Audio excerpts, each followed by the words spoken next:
Bonjour à tous. Alors bonjour à tous, j'espère que vous allez bien. On se retrouve aujourd'hui pour une nouvelle vidéo.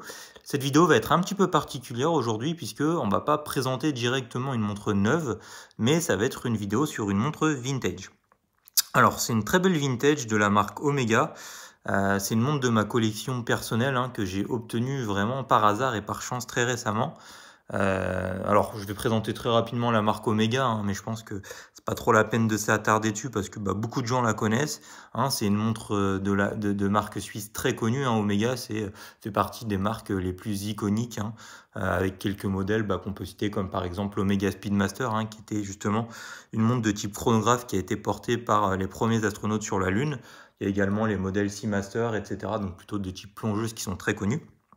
Et alors cette montre-ci, c'est une montre de la gamme Omega Trésor, qui existe toujours, la gamme Trésor, mais qui est un petit peu moins connue honnêtement. Et donc là, c'est un modèle vintage qui date à peu près des années 1950. Alors honnêtement, je l'ai eu vraiment par chance. C'est mon père en fait qui me l'a donnée, elle appartenait même à mon grand-père. Elle a traîné longtemps dans un placard sans être portée. Et puis mon père l'a retrouvée récemment, un petit peu par hasard. Et puis comme il sait que je me passionne vraiment pour l'horlogerie, il me l'a donnée. Et donc j'ai pu récupérer cette montre qui est très jolie, qui est vraiment très sympa. On parlera un petit peu de ses specs tout à l'heure. On verra qu'elle est vraiment pas commune pour une montre vintage. Alors au niveau de l'année, j'ai fait quelques recherches et ce modèle Omega Trésor là date des années à peu près 1950. Donc elle est quand même ancienne, c'est une montre qui a 70 ans maintenant. Donc c'est pas tout jeune. Ce qui est étonnant en plus, c'est qu'elle n'avait pas tourné pendant des décennies. Et puis je l'ai redémarré un petit peu en donnant quelques coups de couronne. Et puis je me suis aperçu qu'elle fonctionnait encore. Alors elle fonctionne encore, mais pas très bien. Disons que il n'y a pas trop de soucis dans le mécanisme. Et disons que tous les huilages, etc., ils doivent être refaits. Je l'ai testé un petit peu en termes de fonctionnement. Donc c'est un mouvement à remontage mécanique, c'est pas une montre automatique bien évidemment, comme on faisait vraiment à l'époque. Et j'ai remarqué que sur 24 heures, il prenait quand même une dérive de 30 secondes, donc ce qui est quand même pas mal, honnêtement, 30 secondes tous les jours. Ça veut dire qu'il faut régulièrement la remettre à l'heure, c'est plutôt beaucoup. Après, j'avoue que je connais pas trop les montres de cette époque-là, des années 50. Est-ce que 30 secondes c'est normal ou pas pour cette période? Honnêtement, j'en ai aucune idée. Je sais pas du tout. Et j'ai également remarqué que la réserve de marche était assez courte. Alors ça, je sais pas si c'est dû au fait que justement il faut faire à nouveau huiler le mécanisme. Elle a à peu près 24 heures de réserve de marche, qui est plutôt faible. Normalement, une montre mécanique comme ça, on doit la remonter à la couronne tous les jours. En général, on la remonte aux heures fixes, par exemple tous les jours, tous les matins ou tous les soirs, etc. Sauf que là, comme la réserve de marche, elle est justement de 24 heures, disons que c'est assez compliqué parce que c'est pas plus qu'un jour et du coup chaque jour on doit la remonter un petit peu plus tôt que la veille, sinon elle risque de s'arrêter et du coup c'est un peu pénalisant. Bon, alors je pense que du coup plus tard je prendrai le temps de faire une révision, parce que ça honnêtement c'est une montre qui vaut le coup. Je pense qu'il y a beaucoup d'histoire, etc. C'est ça aussi l'intérêt des montres vintage, c'est qu'une montre c'est pas qu'un objet pour lire l'heure, c'est un objet aussi qui est porté d'émotions, de souvenirs. Si par exemple on a cette montre en cadeau d'une personne, ça va avoir tendance à nous connecter à cette personne. Et donc c'est aussi ça qui est magique avec l'horlogerie, je trouve, et qu'on retrouve pas justement sur les montres neuves, parce que ça, du coup, les montres vintage, c'est des montres vraiment qui ont déjà de l'histoire, et le fait de les porter, ça nous transmet un petit peu cette histoire. Donc voilà, je finis un petit peu pour la partie sentimentale, mais c'est tout ça pour dire que voilà, c'est une très belle montre. Je pense qu'elle vaut vraiment le coup, honnêtement, de la faire réviser. Je la ferai réviser, je ne vais pas forcément le faire tout de suite comme elle fonctionne encore bien, mais je pense que voilà, si je m'aperçois qu'il y a quelques soucis en termes de fonctionnement, je la ferai réviser. Alors il faut savoir que si on fait des révisions chez Omega, c'est quand même plutôt coûteux. On peut vite aller entre 500 et 1000 euros, ça dépend des pièces disponibles, ça dépend du mécanisme à l'intérieur. Enfin, c'est quand même assez compliqué. Là, c'est un mécanisme mécanique assez classique pour l'époque, mais voilà, je sais pas si toutes les pièces sont disponibles. Enfin bref. Alors, si on parle un petit peu de cette montre, alors la première chose intéressante à dire, c'est que le boîtier il est en or 18 carats. C'est pas du plaquage or, c'est vraiment de l'or, de l'or, de l'or plein quoi. Donc il faut faire attention quand même parce que du coup, quand on prend des coups, des éraflures, même si on met un bracelet NATO, j'en avais parlé dans une vidéo, ça peut quand même abîmer un petit peu le matériau et faire perdre de l'or. Donc ce qui est quand même un petit peu gênant. Mais en tout cas, c'est très beau à porter l'or. En plus, il est vraiment en très bon état. On peut le voir, honnêtement, par rapport à la date de la montre, il n'y a quasiment aucune rayure. C'est vraiment génial. On a un verre qui est minéral bombé, donc qui prend de jolis reflets à la lumière, hein. C'est typique des montres vintage de l'époque. Le verre, je crois qu'il est de l'époque, mais voilà, je suis pas sûr à 100% honnêtement qu'il soit à l'origine sur cette montre. Alors j'ai changé le bracelet, c'était un bracelet en croco qui était là avant, alligator. Mais voilà, il était vraiment trop ancien, trop usé. J'en ai remis un nouveau.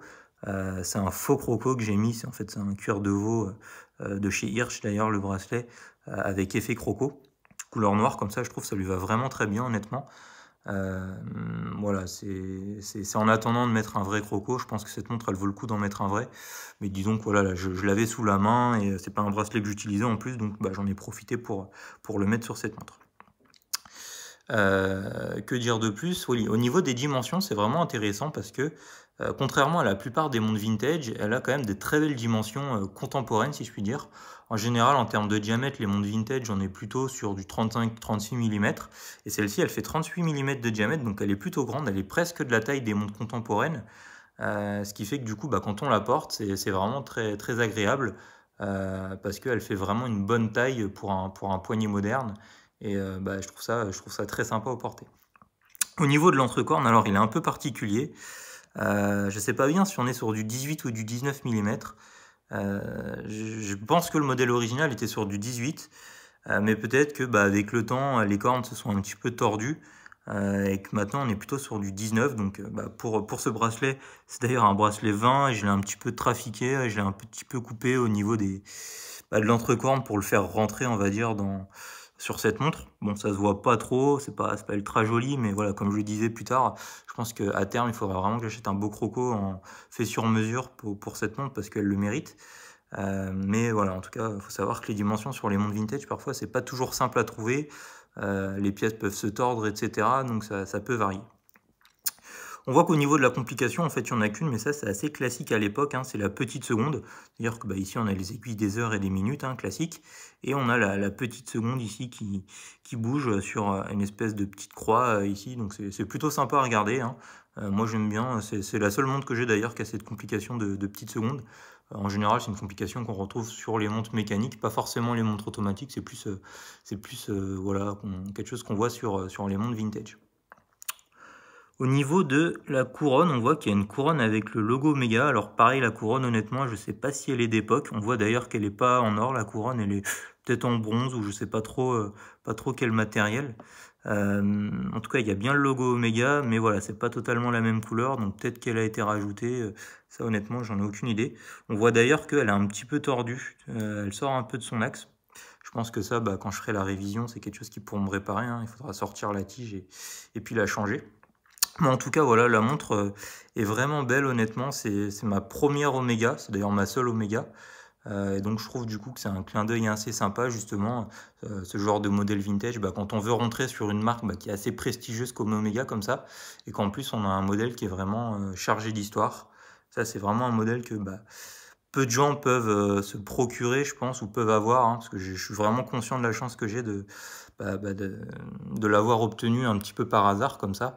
C'est ça qui est sympa aussi avec les vintage, c'est que voilà, on n'a pas le même modèle, même une Speedmaster, hein, c'est une des montres vraiment que j'ai envie d'avoir dans le futur, une de mes objectifs horlogers vraiment forts. Mais voilà, la Speedmaster, il y a plein de gens qui l'ont. Bon, après, il y a plein de versions différentes, d'années différentes, etc. Mais voilà, c'est quand même une montre qui est assez classique, plein de gens l'auront. Alors qu'une montre comme ça, bah, même par rapport aux amateurs d'horlogerie, bah, c'est pas une montre forcément qu'ils pourront facilement se procurer. Alors, je vais la passer au poignet juste pour vous montrer un petit peu ses dimensions. Vous allez voir que honnêtement, pour une montre vintage, c'est vraiment très contemporain. Moi, j'aime vraiment beaucoup, hein. On n'a pas dire honte, mais on n'est pas gêné du tout de sa taille quand on la porte. Voilà ce que ça donne, hein. Elle est vraiment très belle avec ce bracelet effet croco noir. Alors évidemment, ce serait mieux s'il y avait la petite boucle du bracelet en couleur dorée, mais à nouveau, ça changera quand je prendrai un nouveau bracelet. Mais voilà, regardez, honnêtement, j'ai un poignet, moi, qui fait 17 cm de diamètre à peu près, donc un poignet qui est plutôt fin. Et là, on voit que cette montre, elle tombe pile poil sur mon poignet, hein. On voit qu'elle est plutôt fine et que elle est vraiment très belle. L'or est en très bon état et puis elle a des dimensions vraiment contemporaines. Et ce qui est plaisant, ça passe partout. Et donc ça, c'est une montre Honnêtement, vu son mécanisme, son âge, etc., que je ne mettrai pas tous les jours, hein, honnêtement, je la mettrai vraiment pour des occasions importantes de ma vie. Ça peut être mon mariage, ça peut être voilà, ce genre de choses. Mais en tout cas, ça fait plaisir d'avoir ce genre d'objet dans sa collection.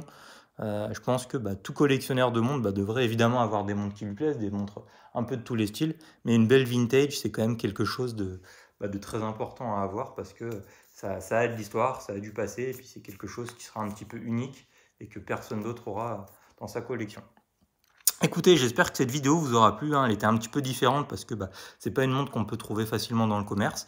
Mais en tout cas, ça change un petit peu, ça donne aussi peut-être des objectifs à certains, hein, parce que voilà, si vous connaissez pas trop le monde des vintage, le marché des vintage, c'est pas facile d'accès, il faut vraiment s'y connaître. C'est difficile de trouver on va dire des perles rares, mais ça peut valoir le coup. N'hésitez pas à se renseigner, ça permet aussi d'avoir des montres de marque vraiment connues, mais à des prix un petit peu plus bas. Sauf évidemment pour des modèles très rares où du coup le marché du vintage peut être largement supérieur au prix du neuf. Mais pour les Omega, on peut quand même trouver des beaux modèles à des prix plutôt raisonnables par rapport au prix du neuf qui ont vraiment flambé, on va dire, ces dernières années. Surtout que Omega essaie de se calquer un petit peu sur Rolex justement au niveau des tarifs. Et du coup, c'est une marque qui devient de plus en plus chère à acheter. Allez, écoutez, j'espère que cette vidéo vous aura plu. N'hésitez vraiment pas à vous abonner à la chaîne, à liker, à mettre des commentaires, etc. Si vous aimez ce genre de vidéo ou si vous aussi vous avez des modèles vintage assez sympas et assez rares. Et puis, je vous dis à très bientôt pour une prochaine vidéo. Allez, salut, ciao tout le monde.